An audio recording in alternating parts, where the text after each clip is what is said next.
Kharkiv est à nouveau en feu. 10 frappes de balistique, sans aucune cible militaire autour. Centre commercial, palais des sports, immeubles résidentiels, bureaux de poste, voitures privées détruites. 40 personnes ont été blessées, dont 5 enfants. Pendant ce temps, à Kourakovo, un tir de ouragan a tué 4 personnes, 11 blessés, encore sans aucune logique militaire. Les Russes ont tiré simplement sur un immeuble résidentiel au centre de la ville. Des détails sur la frappe des occupants contre des camions de céréales dans la région de Soumy ont également été révélés la veille. Une roquette a détruit toute une colonne de camions transportant du blé. Un conducteur a été tué. 4 autres conducteurs ont été blessés.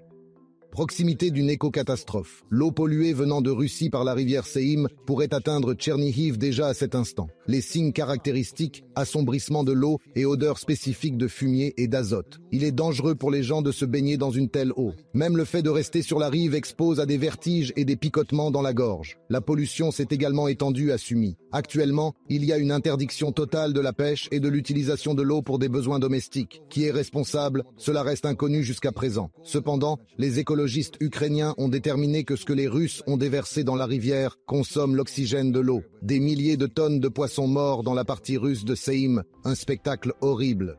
Les athlètes ukrainiens ont déjà remporté leur 2e médaille d'or aux Jeux paralympiques de 2024 à Paris. L'athlète Oksana Zubkovska a été la meilleure dans le secteur du saut en longueur. Au classement général, l'Ukraine a déjà 16 médailles. Cette année, notre pays est représenté par 140 athlètes. Ils concourront dans un nombre record de disciplines pour l'histoire paralympique de notre État. Il y en aura 17 sur 22 possibles. Pokrovsk ukrainienne et Koursk russe, ces 2 directions du front sont désormais au centre de toutes les attentions. Et même si dans la région de Koursk, les forces armées ont conquis beaucoup plus de territoire que les Russes, les combats les plus intenses et les plus chauds ont eu lieu dans la région de Donetsk, ici même, près de Pokrovsk. Cette ville est évidemment devenue l'objectif politique de Poutine. Et même si Moscou a transféré plusieurs milliers de soldats vers Koursk, il attaque continuellement Pokrovsk, conscient qu'il s'agit d'un centre logistique important et du seul endroit du front où une progression constante est possible. Au cours des 7 derniers jours, les troupes russes ont accéléré leur avancée sur ce segment et selon les renseignements britanniques, l'armée d'occupation pourrait déjà se trouver à moins de 10 km des périphéries de la ville. Mais les experts militaires soulignent le danger pour les Russes, qui est bien visible sur la carte. Voici cette saillie. Une sorte de langue peut être joliment coupée si l'on frappe sur les flancs et prend une partie des troupes moscovites dans un chaudron. L'essentiel est d'avoir des forces et des armes. L'état-major ukrainien a transféré cette semaine à Pokrovsk la brigade d'assaut de la garde nationale Karadag. Souhaitons à nos troupes de la résistance et de la chance. Nos prières sont pour vous. Tout en combattant les Ukrainiens dans la région de Koursk, Moscou bombarde impitoyablement ses propres citoyens avec les mêmes bombes guidées de plusieurs tonnes, privant complètement d'électricité et d'eau les villes et les villages des anciens et des nouveaux habitants de cette région. Comment les yeux de la population russe zombifiée s'ouvrent progressivement. Notre correspondant militaire Andriy Tseplienko l'a vu. Maintenant, nous avançons avec les militaires ukrainiens vers la frontière ennemie. Les gars sont armés, complètement chargés comme on dit, mais pour l'instant leur mission est pacifique, humanitaire. Ils transportent des médicaments pour les locaux. Voilà à quoi ressemble la présence militaire ukrainienne sur le territoire russe. Dès que le véhicule blindé a traversé les ruines du poste frontière russe, nous avons appris que le conducteur, tout comme nous, entre pour la première fois sur le territoire ennemi. C'est la première fois que vous conduisez? Oui, c'est la première fois, waouh. Comment vous sentez-vous maintenant? Je m'en fiche, je fais mon travail et c'est tout. Pas d'émotion.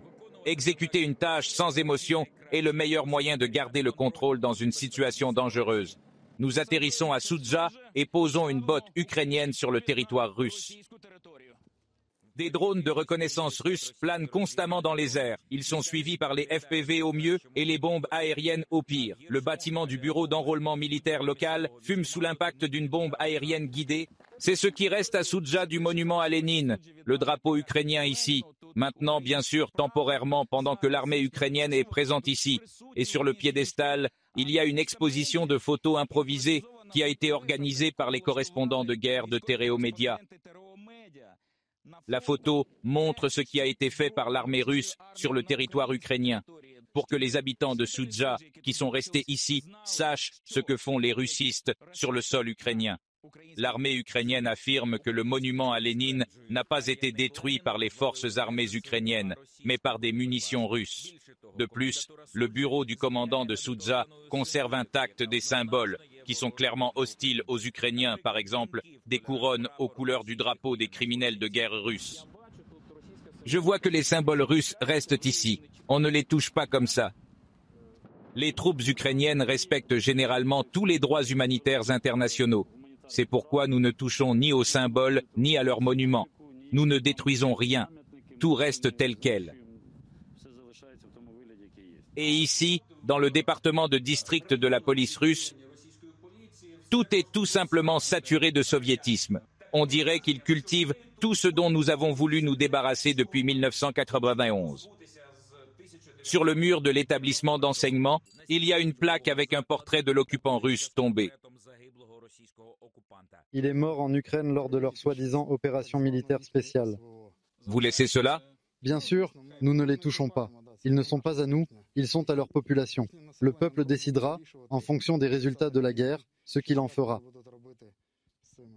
La plus grande partie de la ville a survécu. La commandature militaire ukrainienne a pris sous protection les immeubles résidentiels abandonnés avec tous les biens à l'intérieur. Les locaux savent déjà à qui se plaindre des voleurs. Je suis venu ici pour dire au commandant comment cela est possible.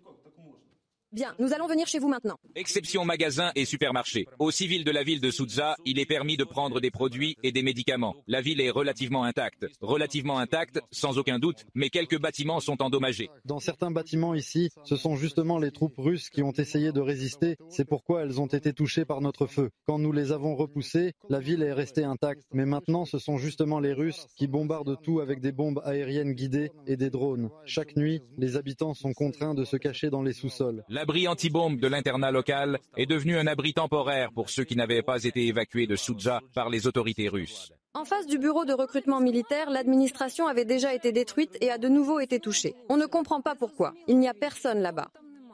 Les gens passent la nuit dans un abri anti-bombe. Une journée à rester ensemble, en passant le temps dans les pensions. Ici, ils sont examinés par des médecins ukrainiens et l'aide humanitaire y est apportée par l'armée. Les habitants comprennent peu à peu pourquoi la guerre leur est tombée dessus. Il ne fallait pas s'emparer de votre territoire, c'est la raison principale. Ils ont pris les nôtres et ça a commencé à aller de travers. En d'autres termes, ils voulaient s'emparer du territoire ukrainien. Eh bien, ils ont pris le Donbass, la centrale nucléaire de Zaporijjia, la Crimée. Pourquoi fallait-il prendre cela? Cette femme, Zoya, parle franchement de choses auxquelles d'autres n'osent même pas penser. Elle se cache ici avec Uliana, sa petite fille tout aussi franche.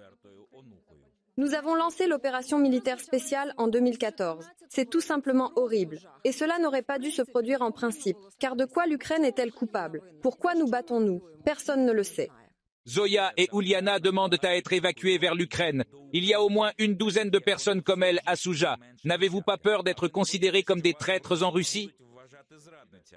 Ils le feront. C'est déjà le cas. Déjà en Russie, dès qu'ils ont découvert que nous disions que les Ukrainiens ne nous offensaient pas, ils nous ont traités de traîtres. Mais comment faire autrement?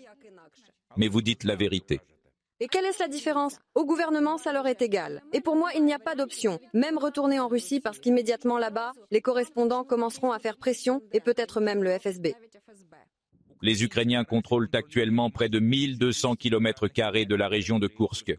En dépit de ces déclarations fracassantes, l'armée russe n'a repris le contrôle d'aucune des localités occupées par les forces ukrainiennes. Les habitants, saturés de propagande, étaient terrifiés et se cachaient dans les buissons. Bien sûr, au début nous avons eu peur. Que pensez-vous si on nous a appris que les fascistes arrivaient, nous sommes tombés dans les orties. Evo bien sûr riait parce que nous rampions tous dans les buissons. Bien sûr, nous avons eu peur, puis nous nous sommes rencontrés. Des gens normaux, bons, qui aident les enfants.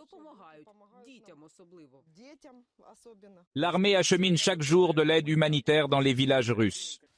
Il s'agit de personnes âgées qui ont besoin de couches et un nombre important de résidents locaux restent dans les colonies sous contrôle ukrainien. Au total, 43 personnes, dont 4 enfants. C'est dans le village, n'est-ce pas? Dans le village, oui. L'un de ces 4 bébés est né grâce aux médecins militaires ukrainiens. Comment les soldats ukrainiens vous traitent-ils? Honnêtement, non pas parce qu'ils se trouvent ici, mais en réalité. Très bien. Pas juste bien, mais très. Que nos aient entendu cela? Une telle attitude n'a jamais été envers nous. Les Russes sont-ils jamais venus? Non. Je le dis honnêtement. Les Ukrainiens ont aidé à accoucher ici. Sinon, ma fille aurait pu mourir pendant l'accouchement. Notre médecin nous a dit que si nous ne l'aidions pas, la mère et le bébé allaient mourir. Voici une jeune mère et son bébé sauvés par des Ukrainiens. J'ai accouché prématurément parce que j'étais nerveuse et il pesait peu 2385 kilos. Les bombes guidées tombent à côté du bébé et de sa mère. Il s'agit du célèbre stade de glace qui a été l'un des premiers bâtiments à être touché par une bombe guidée. Le jardin d'enfants Veselka a été attaqué par des Russes munis de Shaheds. Si l'on en juge par le fait que tout est resté intact à l'intérieur, il n'y avait pas de militaires ici non plus. Et les frappes viennent d'où chez nous? Ce ne sont pas les vôtres, ce sont les nôtres. Et que pensez-vous de votre Poutine? Il nous a abandonnés, quittés. Étranglez-le. Il faut attraper et étrangler notre président. Je l'aurais simplement déchiré. Le moment de la prise de conscience pour les habitants de Soudza et des villages voisins pourrait coûter très cher lorsque les autorités russes reviendront dans ces régions. Quand viendra le moment où la Russie voudra récupérer cette terre pour que la même histoire que celle d'Avdivka ne se reproduise pas? Quand ils utiliseront la méthode de la terre brûlée, quand ils démoliront les maisons et tout le reste, et que ses habitants mourront tout simplement.